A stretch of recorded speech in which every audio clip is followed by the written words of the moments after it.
And we're coming down to the last four that are in here.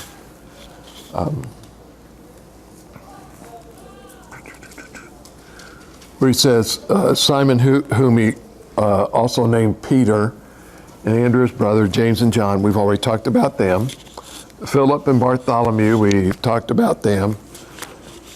Matthew, we talked about him in the forgiveness.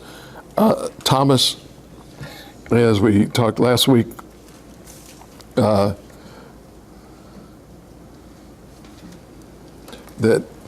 was always called the doubter, but it really is kind of a misnomer for him. So now we come to the next James, okay, who was the son of Alphaeus, Simon called the Zealot, Judas, the son of James, and then Judas Iscariot, who became a traitor, okay? So when you look at James, the one we're going to talk about today, when you begin to start looking at the last four in here, there's really not much recorded about them. And so what happens is a lot of people think, well, just because it's kind of silent about them, there's not really much you can say about them, or they're really not famous, well-known, and things. And so as we walk down through these, I'll give you some, just kind of some little facts first, okay? But a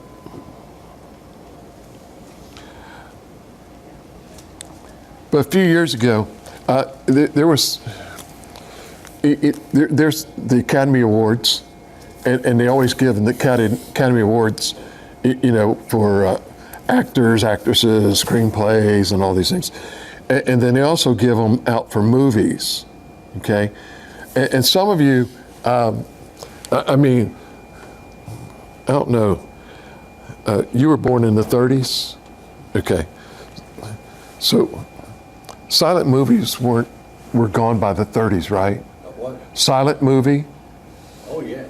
They were gone by the 30s, right? Because they actually had sound to them at that point.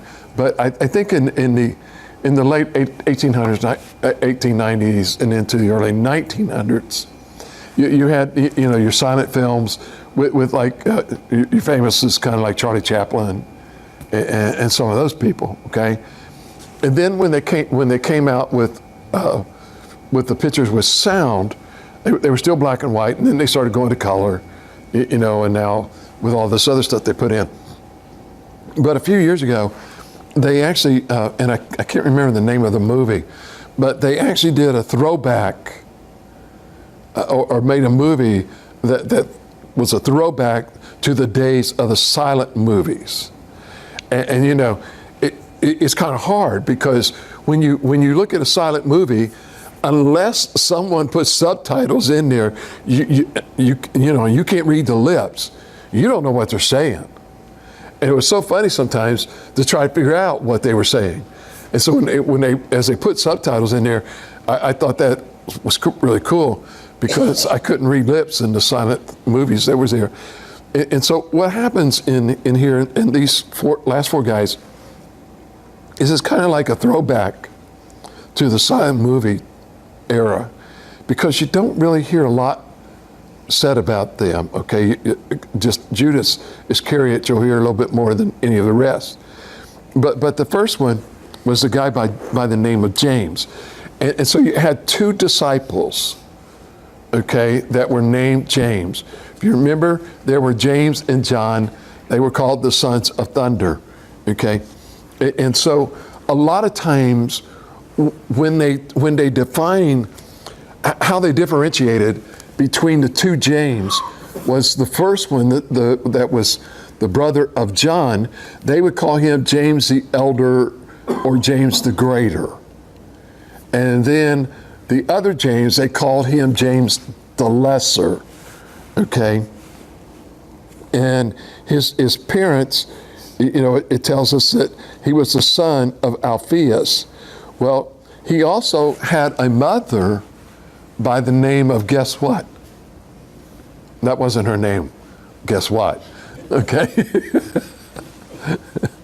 But guess what her name was? Mary. That was just a guess. Yeah. I mean, you have Jesus, who was the mother of Jesus. And then, if you remember, when they went to the tomb on early in the morning on that Sunday when Jesus had risen, when you go in there and you look, you'll hear them start talking about Mary, the mother of James. And then you'll hear them talk about Mary Magdalene. Then you'll hear them talk about Mary, the mother, the mother of Jesus.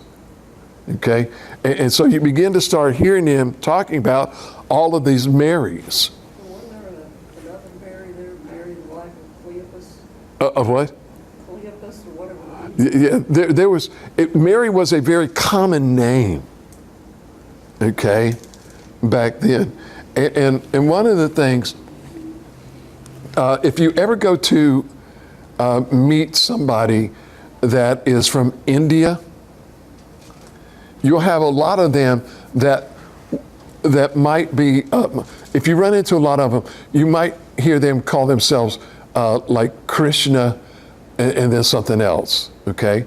In actuality, and then I kept talking to them because there was all of these people that all had the same first name. And I kept asking them, I said, man, is that a very popular name over there? And they'll say, well, yeah, because what they do is they have their last name first. So that is actually their surname, which, like, to me would be Cotton, okay? Their name, their given name, their family name is actually Krishna. And it would be Krishna something, and then they would have a first name. That would be something else. So here you have James, who was the lesser. His father was Alphaeus. His mother was Mary. He was a Galilean, okay? And when you go back and you look at church history and stuff, he preached in the place of Mesopotamia, which you'll find in the Old Testament, in Armenia, okay? And, in Judea, in Egypt. And again, every one of the disciples except for John were martyred.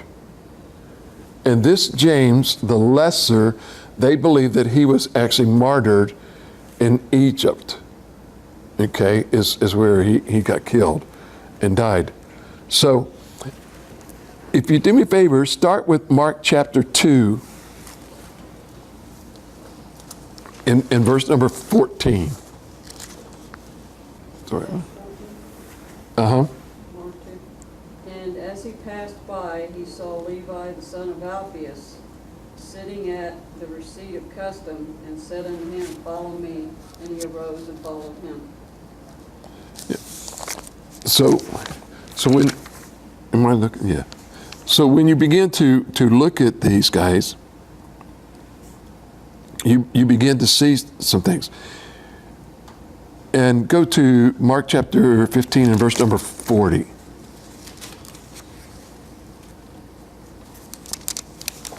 I think that's the one I want.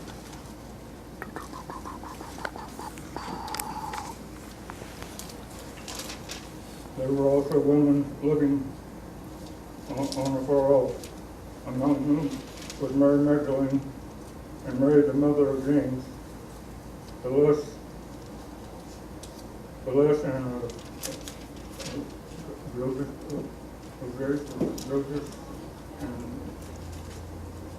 And Salome. and Solomon. Yeah. So when you look, it says the mother of James the Younger and of Josias and Salome. So actually had a couple other children that evidently they knew about them. But one of them it talks about is Mary, the mother of James of the lesser. Okay, and so you don't really see much about him here. Now think about this for a minute. you can say, okay, I don't hear a lot about him. So what can that tell me about him? What can I draw from not a lot of stuff being written by him? Because he's not quoted in any of the scriptures as really saying anything. We don't find any place in the scripture where he actually asked any questions. Okay? So you think about this for a minute. I don't have any place in here where he made any statements. I don't find anywhere in here where he asked the questions. You know, he's not quoted, he asked no questions. So what I can kind of derive from there is that, you know what? You can't find anywhere where he messed up. You don't, I mean, you find Jesus like ridiculing Peter, James, John, and some of the other ones. They flubbed up in public. But you don't find him anywhere in here correcting Mark, or I'm sorry, correcting James. You don't really find him anywhere saying anything negatively against him. This is James, the son of Alphaeus. Yep, this is James the Lesser. Okay? And so when you look at it, you say, okay, he didn't flub up. But the other part about it is, when you look at it, is he really didn't show a great sign of leadership. You don't see where he really stepped forward to do anything major. Okay? You also don't see where he really gave any kind of outstanding insight to anything that Jesus said. So he's just going to take everything in and think on it? Think on it, process it, you know, whatever he was doing. But you think about this for a minute, okay? Jesus has these 12 guys, each one of them with a totally different personality. We've been seeing so far, a lot of these guys have been very vocal. They've been out front saying things. Now we're talking about some that really didn't say much. They did more observing. Or, not only did they observe, they became the support people. Because so many times what we hear all the time, people say, you know, I really don't feel like I add anything to this. I'm not the one that's always out front, that's you know, doing the talking, or I'm not the one out front that's doing this, the planning, or this or that, or whatever. And sometimes we fail to realize that. You ever go to a play of any sort?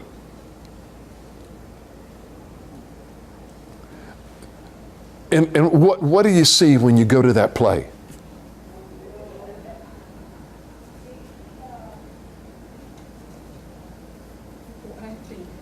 You see some actors and actresses, right? That's where a lot of times our focal point is on the actor and the actresses, in the words that they're saying, the lines that they're saying, the parts that they're playing. And when you come back from the play, most of the time what really gets you in the play?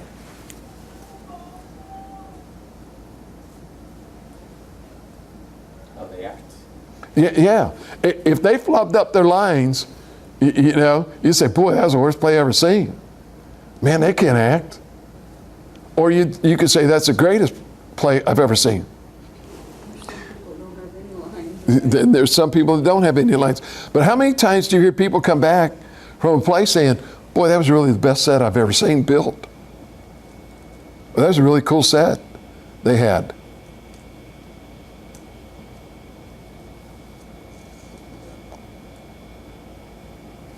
but failing to understand that the actors and actresses can have the best lines. But if somebody doesn't build the set to kind of put their lines in a perspective as to where they're saying this, it doesn't really give the full force of the message of the play. But when honestly, if you ever get to go to a play, do me a favor. Listen to the words that the actors and actresses are saying, but pay attention to the sets and the scenes. What you generally see of those people is you might see them moving the sets from one location to another, moving them around, changing them, getting ready for the next scene that's coming up. Okay? If they don't do their part, that play doesn't have the full effect. This is the same way with James. James was one of those, if I could use the analogy, he was one of those set builders. He was the one back there supporting. How many of you all ever go to a movie? Sometimes. Or watch a movie on TV? Used to they would do this, and now I've noticed that they're kind of shied away from it, or they do it really, really fast. Okay? Did you ever watch the credits? Or as soon as they finish the show, I'm switching channels, right? I'm done. Do me a favor. Next time you watch a movie, watch the credits. Okay? Very first thing they'll do is they'll start putting all of the stars, the main characters, okay? Then they're going to put in the support cast, okay? Generally within a couple seconds, they're done. Look at the rest of the credits. They could keep rolling and rolling and rolling and rolling. You're going to see things like, stunt coordinators or stunt people. You're going to even see people that do the costume and designs. You're going to see your producers. You're going to see your camera people. You're going to see the people that were doing this and doing that. You're going to end up seeing the people that provided the food, because they're sitting there a lot of times on the set all day long. Or sometimes they'll be on location somewhere all day long, and somebody's got to be there, putting the food together. And they'll say, catering done by so and so, photography done by so and so, the motion is done by so and so, this company, and you'll just see these credits just keep rolling and rolling and rolling, and you begin to figure it out. There may be about 8 to 10 main characters in that movie. But when you start looking at the credits and everything that start coming by, man, it's hundreds of people that are back there in the support. And so sometimes when we look at these disciples that aren't mentioned much, we really take them for granted, because we say, oh, they weren't out front. They weren't speaking. And sometimes, may I say this to y'all? This is the same thing that happens in church. I hear people sometimes say, oh, I'm nobody. I'm not the preacher. Oh, I'm nobody. I don't, I'm not doing this or I'm not doing that. Listen, the people that are sitting in the pews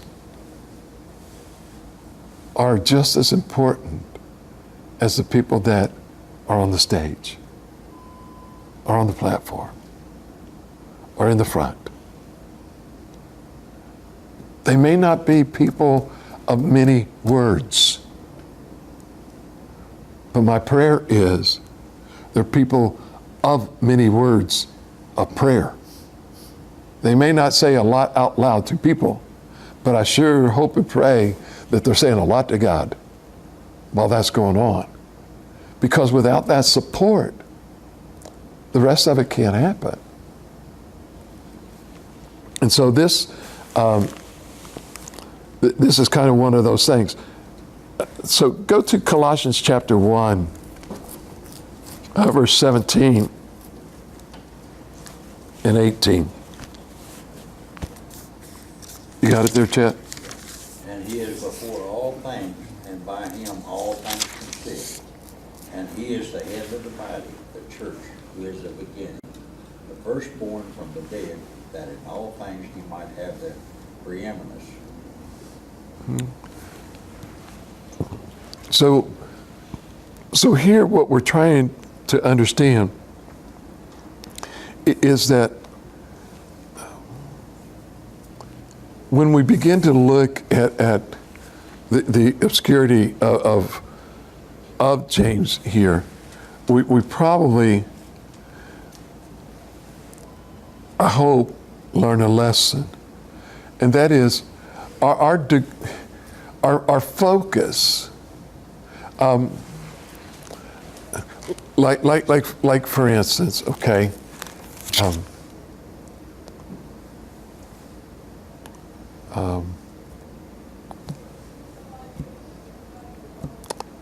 let's see if I can remember this person's name.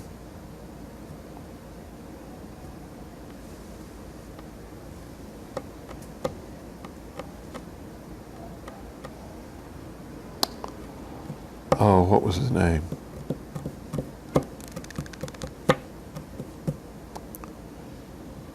Man alive. I can't remember his name now. See how bad that is? I couldn't, well, I can't draw. I can't draw from it. There was a guy, not a lot of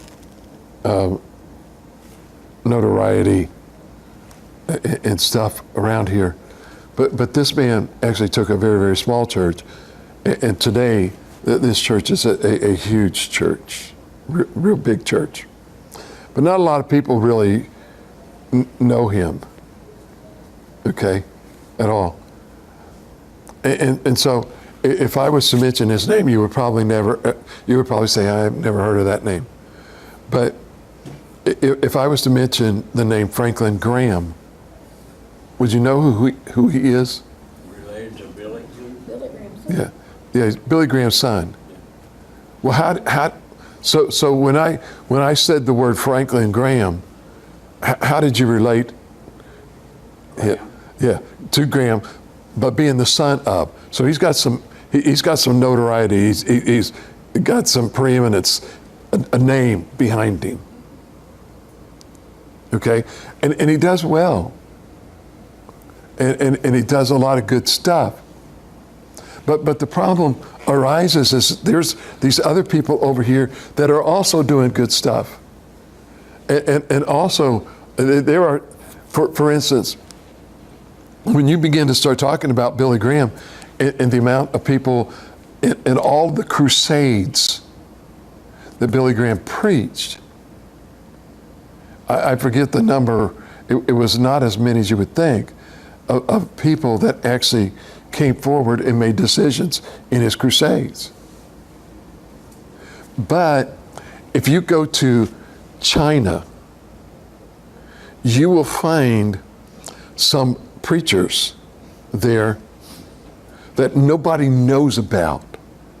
They don't have a name, but have preached and have witnessed and have probably seen millions of people come to know the Lord. But they're not as famous. And they don't want to be famous. You want to know why? They get killed. Because you're not supposed to be, you can only preach what the government wants you to say. And so they have huge churches underground. And they have to watch what they're doing. They have to watch their movements. They have to watch who they're around and what they're saying and all these things. And so this is what Paul writes in the book of Colossians, is that, that he is before all things, and by him all things hold together. It isn't by us that any of this stuff works. It's all by him and holding it together. And when we think that the world revolves around us and that we are the center of the universe, we're in trouble. It doesn't revolve around us. It revolves around him. The universe revolves around the what?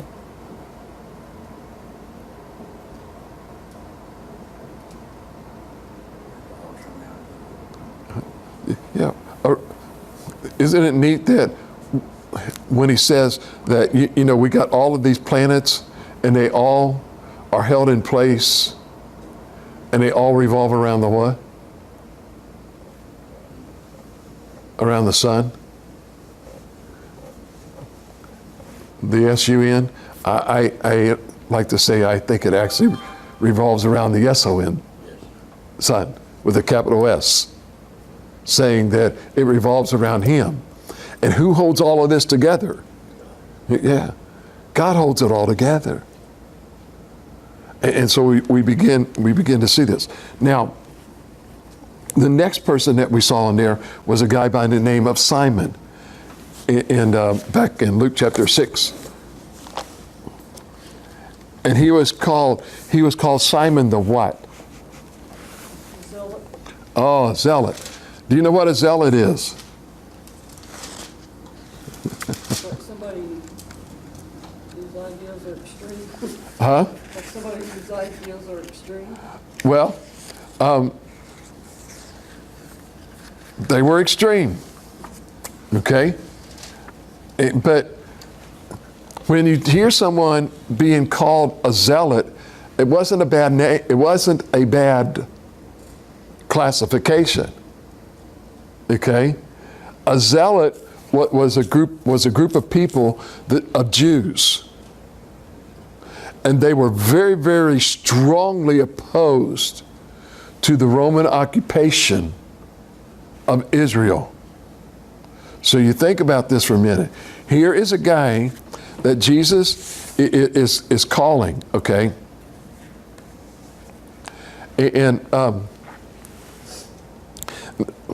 in the Catholic Bible, there is, in between the Old Testament and the New Testament, there is a period, 400 years of silence, okay, that we do not have in our Bible.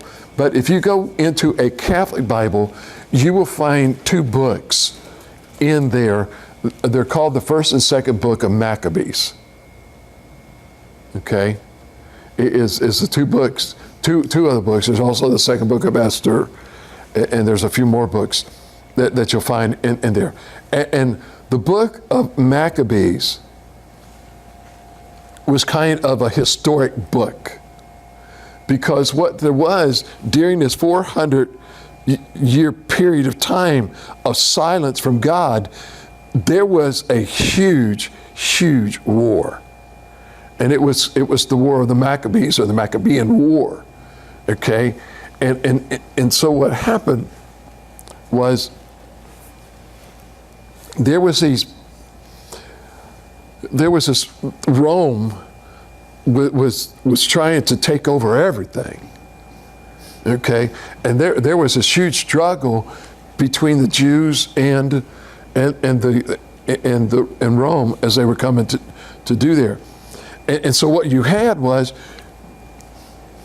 you had this kind of underground radical group that came into existence during this period of time. They hated Rome. They would do anything and everything they could. They were almost like guerrilla warfare, okay? They would do anything and everything they could to destroy the Roman soldiers and fighting and trying to liberate the people. And so they would, remember in the Vietnam War, a lot of times what would occur was you had South Vietnam and North Vietnam, and they were basically one country. And so you had, like America in the Civil War, sometimes you had brothers fighting against brothers. The same way in the Korean War, also the same way in the Vietnam War. Okay, there were sometimes you had brothers fighting against brothers. And so when you think about it, when you have people that are from basically the same country, same continent, or whatever you want to call it, they're going to look alike. Well, here's what happened. The Roman government is trying to infiltrate with the Jewish people. And you have these radical group of people, and it's the same thing like in the war right now over in Afghanistan or in Iraq. You have some of those people that are out there to kill everybody. And so when they come in to try to take the town, you've got the rebels that are trying to kill everybody, blending in with everybody else. And so this is what the Maccabees would do. They would kind of blend in with everybody else, but they were radical. And then they would wait for the right moment, and then they would attack. And this is who Simon was. Simon was one of those guys. And you think about this for a minute. Peter is very outspoken. This guy, they don't say anything about him. He was a zealot. But he had a great quality about him. He knew how to keep quiet and stay out of trouble. He knew how to blend in. He knew what he was supposed to do. And so what you begin to find out is that also with this group of zealots, they began to understand what was their priority. Their priority wasn't really to blend in with the people that came about. Their priority was, hey, we need to liberate our people from the Romans. And so when you find Simon the Zealot, and he preached in a place called Persia. What is Persia today? It's a place where they make nice rugs. Huh? Egypt? No? I have no idea. Oh yeah, you do. It's Iran. Oh, Iran, that's right. Yeah. That's why there's this huge battle and struggle going on, because they believe that's where civilization started, was in that area. Okay? So anyway, they believe that he preached in Persia. But you think about it for a minute. He knew what his priority was. And he was a zealot, which means he is determined that he is going to do what is right and live that way. So what would you think would happen when he became a disciple of Christ?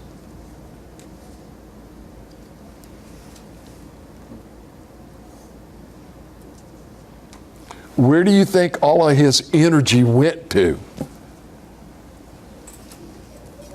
Working for the Lord. Yeah. No longer was he really out. He was still wanting to liberate the nation of Israel, but his focus was totally in a different type of liberation. No longer was it liberating from the Roman government, but now it's trying to liberate the Jewish people from the bondage of sin. He's still, and this is what I keep trying to tell y'all, that when we become a Christian, God takes the characteristics of who we are, that He's been working on us ever since we were born, even before we were born. He's got these characteristics that He's given to each and every one of us, God-given gifts and talents. And he takes those and he molds them and he makes them. And he takes this guy that's a zealot and he says, hey, instead of now going out here fighting against the Roman, here's what I want you to do. I want you to come and follow me, and I want you to do everything you can with my power to fight the enemy. But the enemy no longer is the Roman government. The enemy now becomes Satan. Simon, all of these people were martyrs. A lot of them were hung or their head were chopped off or anything. But guess what happened to Simon? How he died. They sawed him in two.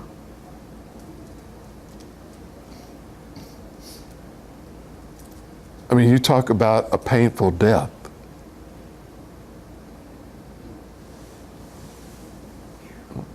I mean, he died, with the pain and the hurt that was there.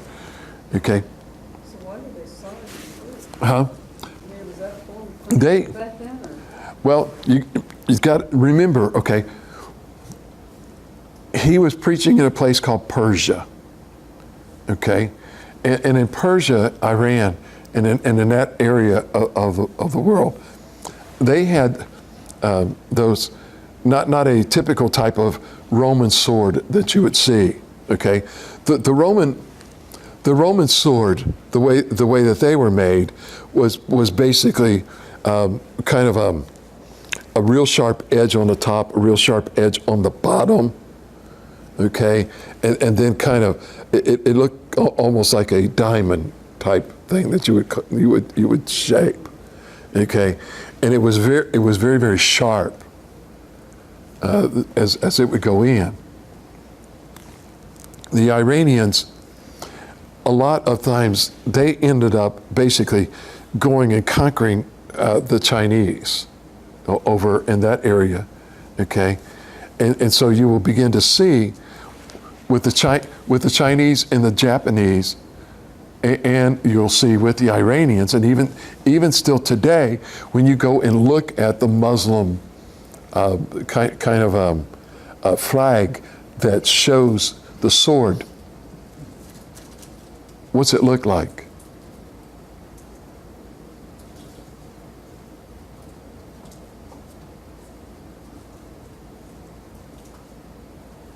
Like a diamond? No. Let's see if I can't Google real quick.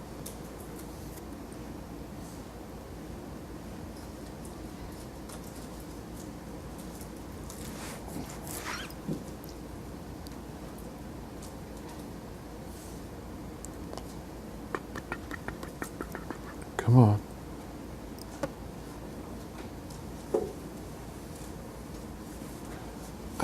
How many of y'all watched I Dream of Jeannie? I dream of Jeannie. I Dream of Jeannie. Yeah. Okay.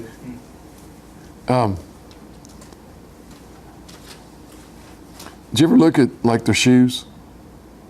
How are their shoes? Kind of turned up. That's the way the sword is shaped. It's like, Okay, I can't find it, and the reason for that is because you could do two things. Okay, it was also very very sharp. It was rounded, and you think, look at what they do. What they do is they will take and whack with that sword, and basically, when they begin to whack, it begins to cut. And as it goes deeper and deeper and deeper, it begins to cut more out. Noise outside, I hope. Yeah, that's a big rat back there. I think it was something from outside. But you think about it for a minute, okay? If I've got a typical Roman type of sword, how hard is it to cut someone in half with it?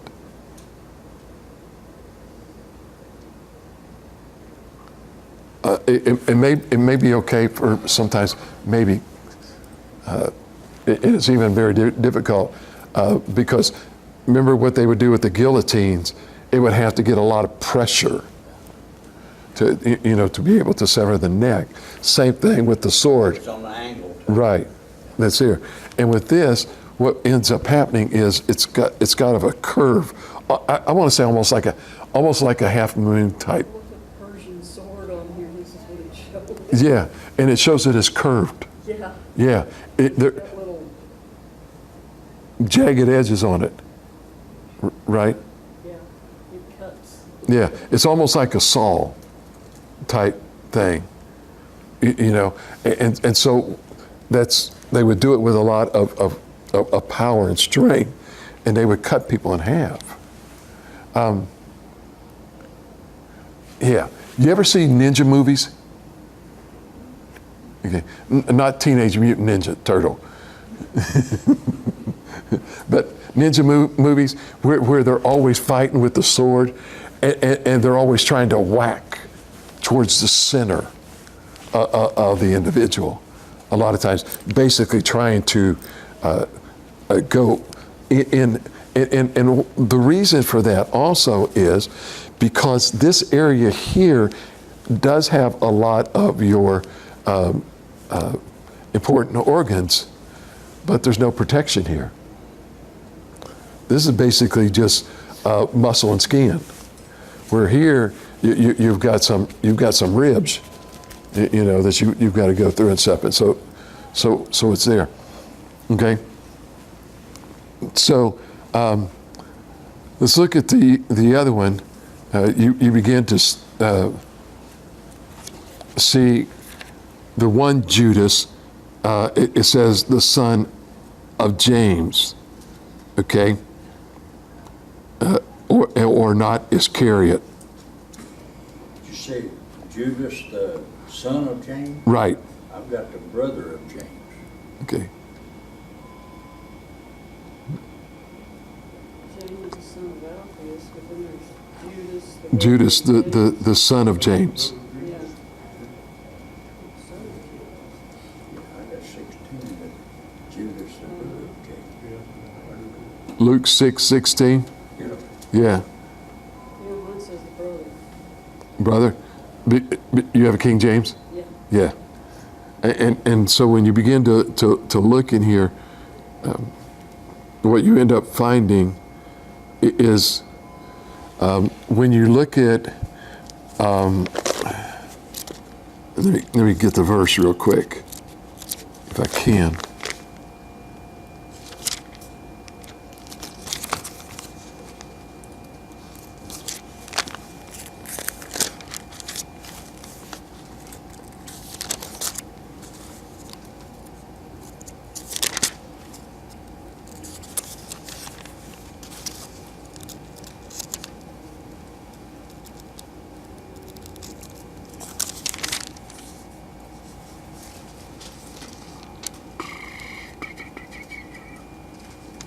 Is it Matthew 6:3? I'm sorry. Matthew 10:3. I was looking in the wrong place.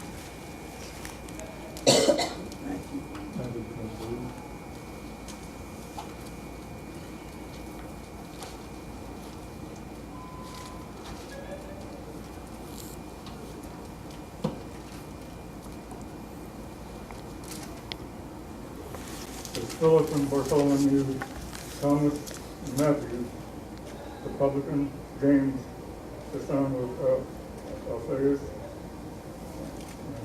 and Alphaeus, whose surname was Thaddeus. Thaddeus?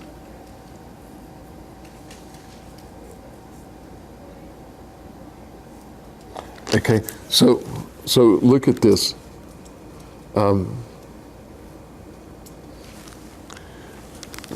If you compare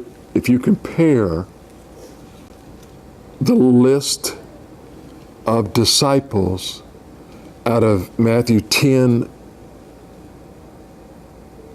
and out of Luke 6, what do you find? Different names, because Huh? mine after Philip and Bartholomew, and this in Matthew Alphaeus, and then Lebbaeus, or whose surname is Thaddeus. Okay, so look, okay, when you go into Luke chapter 6, now, if you go into Luke chapter 6, y'all stay with Matthew chapter 10, if you would, and keep your fingers over in the other place. You have Simon, whose name was Peter, right? Is the very first one you have? And then you have Andrew, his brother, right? Then you have James and John, right? Then you have Philip and Bartholomew, right? Yeah. Then you have Matthew and Thomas, right? Then you have James, the son of Alphaeus, right? And then you have Lebbaeus, or Levi, whose surname is Thaddeus. But if you go over into Luke chapter 6, in verse number 16, what do you have there? Judas, the brother of James. Okay, so After James, the son of Alphaeus, in Luke, it says Simon called the zealot. and then over here, You also have Simon the zealot next, yeah, and Judas Iscariot. What you don't have in Matthew is Judas, the son of James, right? right.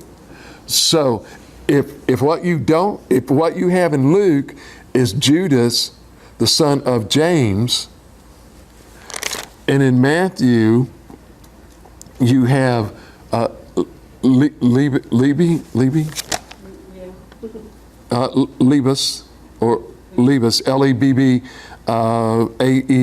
right? Lebbeus, Okay. whose surname was Thaddeus. Whose surname was Thaddeus. So if you look at this, so what was over in Luke 16, he is called Judas the Iscariot, or I'm sorry, Judas the lesser, okay, the son of James.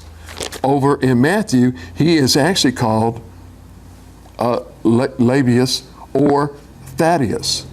So what you derive is his when you begin to look at who he is, he's the same as Lebbaeus or Thaddeus, and his father's name is what?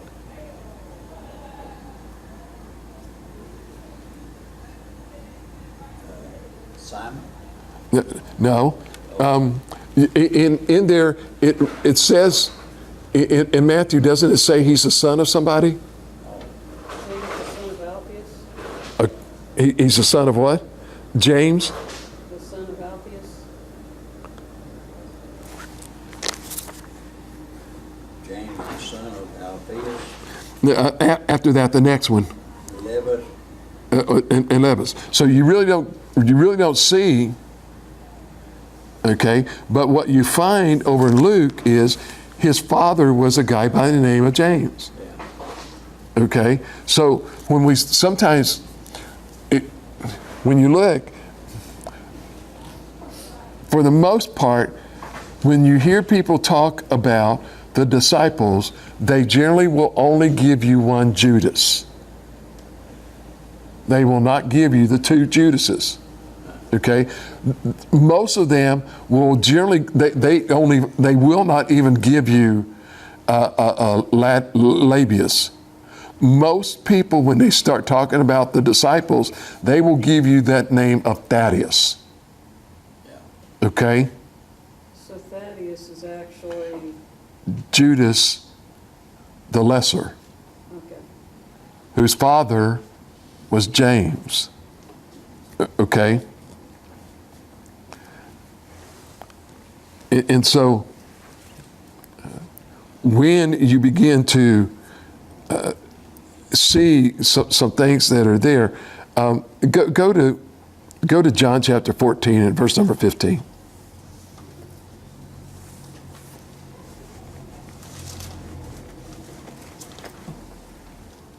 John 14, 15.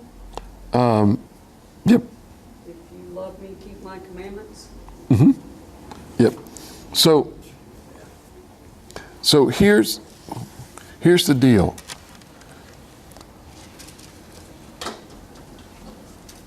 What if your name was Judas? How would you feel? Not too good. Oh, not too good, You man. thought you was Wouldn't want too many people hearing my name. serious.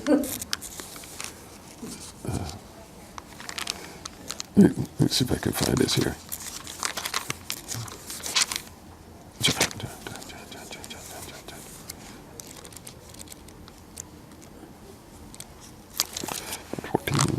It's confusing. A lot of people back then had the same name.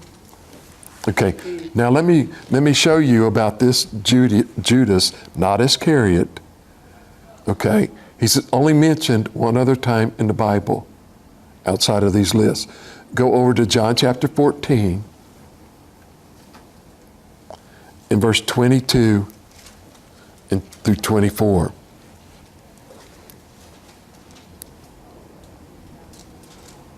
Judas saith unto him, not Iscariot, Lord, how is it that thou wilt manifest thyself unto us, and not unto the world? Jesus answered and said unto him, If a man love me, he will keep my words, and my Father will love him, and we will come unto him and make our abode with him. He that loveth me not, keepeth not my sayings, and the word which ye hear is not mine, but the Father's which sent me. Okay, so now think about this for a minute. Here is Judas, not Iscariot, so saying, okay, Lord, how are we going to know? How are you going to reveal yourself to us and not to the world? And so here's the lesson that he was learning, okay? And here is this little name, unknown disciple that teaches us one of the main lessons that we need to learn, okay? And that is this. For you and I as a believer,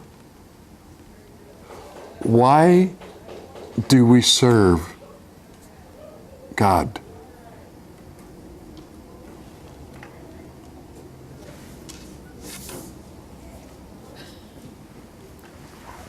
Because he loves us. Okay. That is why we should serve Him. But some people serve Him because they're guilty. They feel guilty. Look at what I did. Look at what I've done.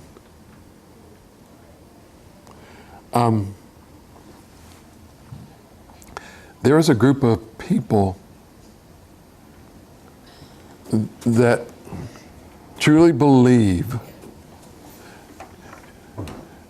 She doesn't realize that that's on videotape. That's why she covered her face. I know, but one of these days we'll have to show her. Yeah, there you go, as you edit it. But here's what I'm talking about. There's a group of people out here that believe, and let me say this, I don't know the true motivation. I never met Mother Teresa, okay? Never met her. I don't know if she was saved or not, okay? But what did she do? Everybody, she's the first woman, I believe, that has actually been declared a saint because of the works that she did to the poor. And she sacrificed to do them. Huh? She sacrificed to do the work she did. Right. But the question arises is, that's great and that's wonderful that you sacrifice to do the work. But do you sacrifice it because of the love that you have towards God because you know Him? Or do you do it because you realize, oh, I'm a sinner and I feel guilty and I must do these works to help get rid of my guilt, so that when I stand before God, what will determine whether I am guilty or not will not be whether I accepted the substitutionary death of Jesus on the cross, but rather how many works have I got piled up over here on my slate that I did. Works are going to get us there. Right, but this is what Judas the Lesser was teaching a lesson, just mentioned in 2 verses. He was teaching us a lesson that, hey, the reason that you serve God is out of love, not out of guilt. And when we begin, Jesus said in John 14:15, what did He say?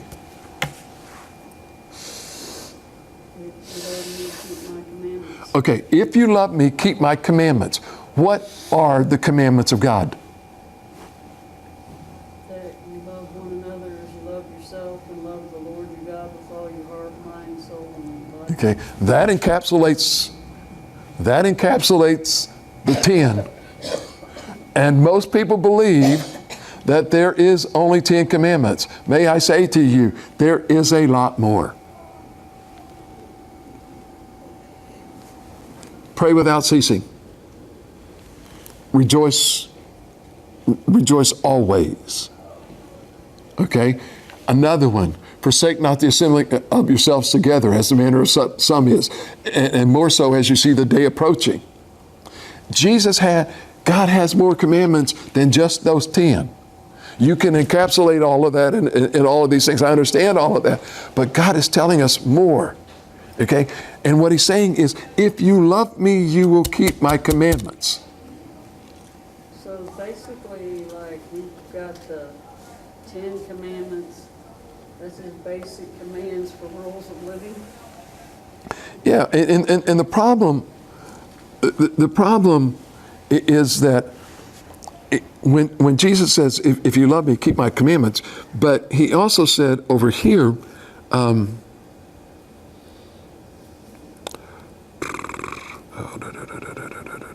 where is it at? He's basically saying, you know, if you love me, keep my commandments. What He's saying is, you're going to live for me, okay? And what most people believe is living for Christ is a behavior.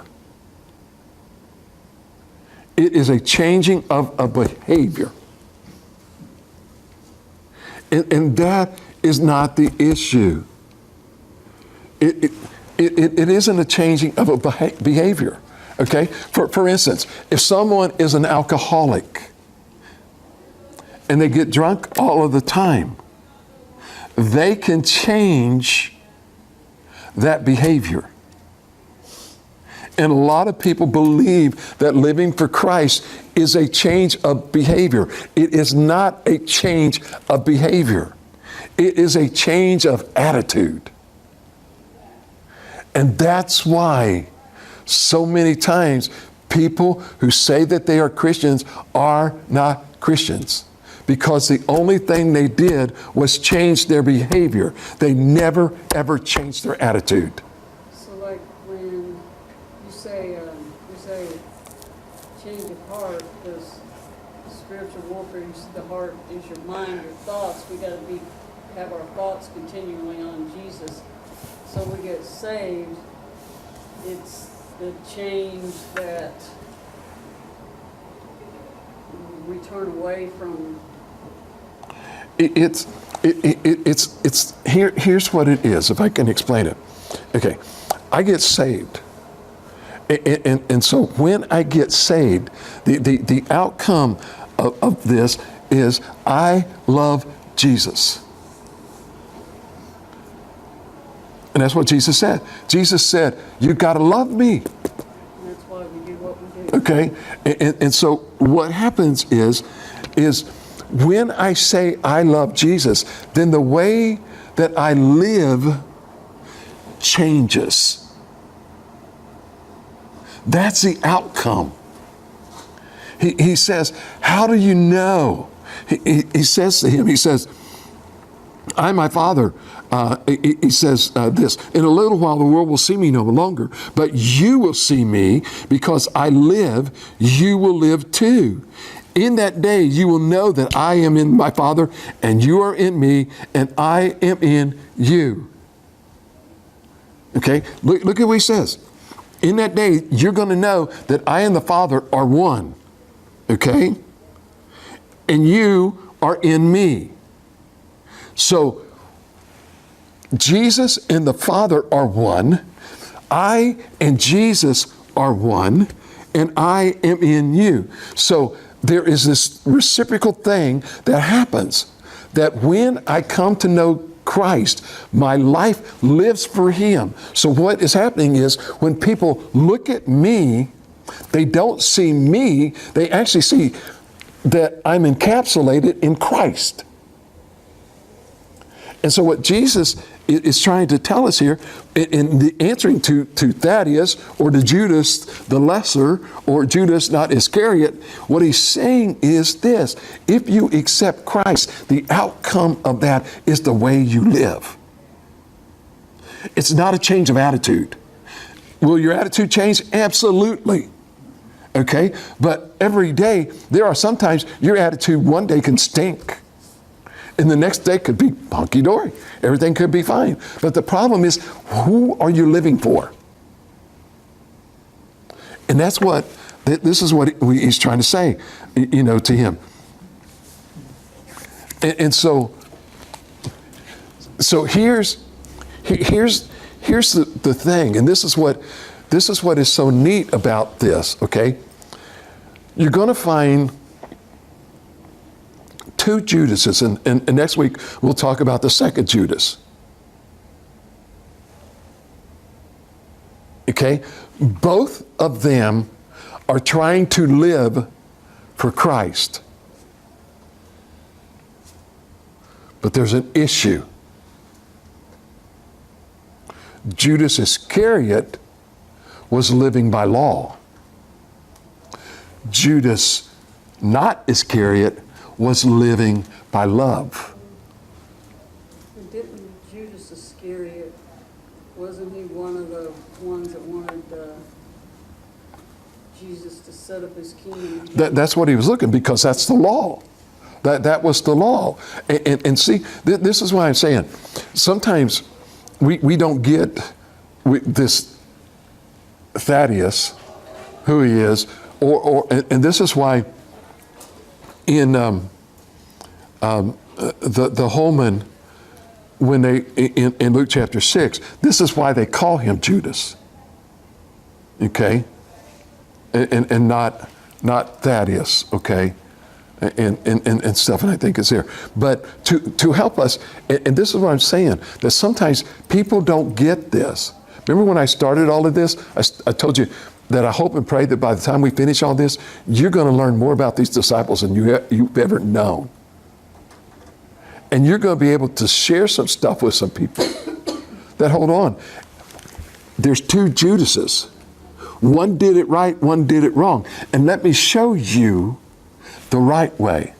And you can take them to John chapter 15, and in this dialogue between Jesus and Judas, not Iscariot, you can show them here is the right way. It's not a change of attitude. It's a change of behavior.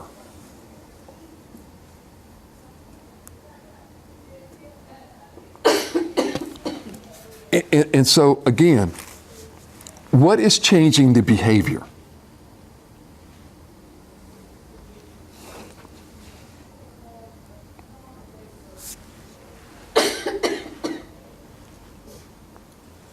What changes our behavior? That the Holy Spirit's work Yeah. in us, right? Living by love. Yeah. Living by love. So when you get married, how does that marriage survive? Yeah, living by love. Friendships, how do they survive? Relationships, how do they survive? Huh? What is the miracle of a relationship? Love. Huh? Love. Huh? I only hear one word of one person. What holds a relationship together?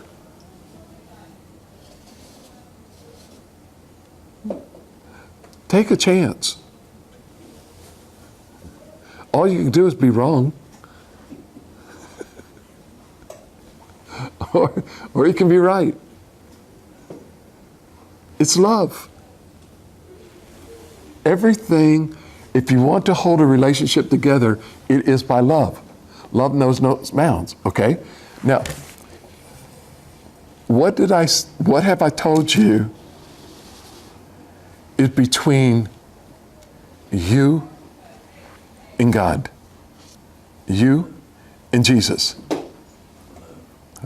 A relationship. Right? Okay, so if I've got a relationship between me and God, and that relationship is held together by love, you following me? Everybody with me so far? Okay, if God loved Adam, he had a relationship with Adam, that relationship got broken. And so God sent Jesus to restore that relationship, and he's showing it by love. And so now we've come into a relationship with Jesus Christ by salvation, right? What holds it together? Love. What can break it?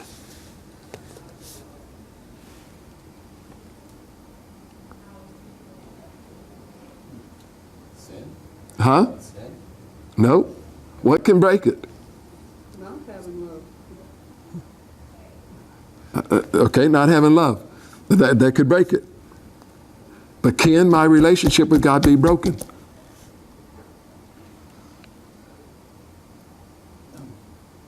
No. My fellowship with him can be broken because of my sin. But my relationship with him cannot be broken by sin because God will never stop loving me. Nothing can separate us from Nothing can separate me from the love of God. This is why I keep trying to tell people all the time. They just say, I don't think God loves me anymore. Impossible. You can't do it. It won't happen because God has to lie. And God cannot lie. And God cannot lie. That means God can't stop loving me. This is what he's trying to teach us here out of this one little spot with this one unknown disciple that's only mentioned one at a time. And this is what I'm saying. The awesomeness of God. There's so many times that we don't understand. Why do I do what I do? I don't do what I do for God because I feel guilty. I do what I do for God because I love him.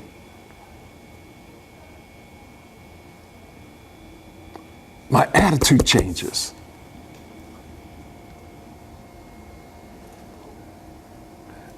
And this is what Judas, not Iscariot, was trying to teach us in just these two verses.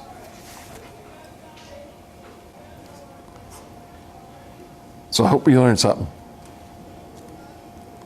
And it keeps you excited through the rest of the week. It's got me excited. Knowing that no matter what Satan throws at you, it can never stop God from loving you. Hello, this is Pastor Chuck Cotton from Calvary Baptist Church. First of all, I'd like to say thank you very much for taking the time out to either listen to our sermon or to watch it on video. We are grateful that you've actually taken the time and hope and pray that it has been a blessing to you as it was to us as we delivered it to our congregation. We ask if you have any questions whatsoever that you email us at pastorchuck@calvarybaptistmiddletown.org, or you could come in and give us a phone call, if you would please, at area code 513-423-7251. I'd like to take this opportunity to also invite you to come to our church and visit us, if you would please. We actually have small groups on Sunday morning starting at 9:30, with our morning worship following at 10:45. Prior to our morning small groups, we also provide donuts with coffee, milk, orange juice, a time for fellowship, get to know each other, have a good time before we actually break out into our small groups for Sunday. Our worship services are uplifting, they're fast moving, and everything in our service is just a fast pace.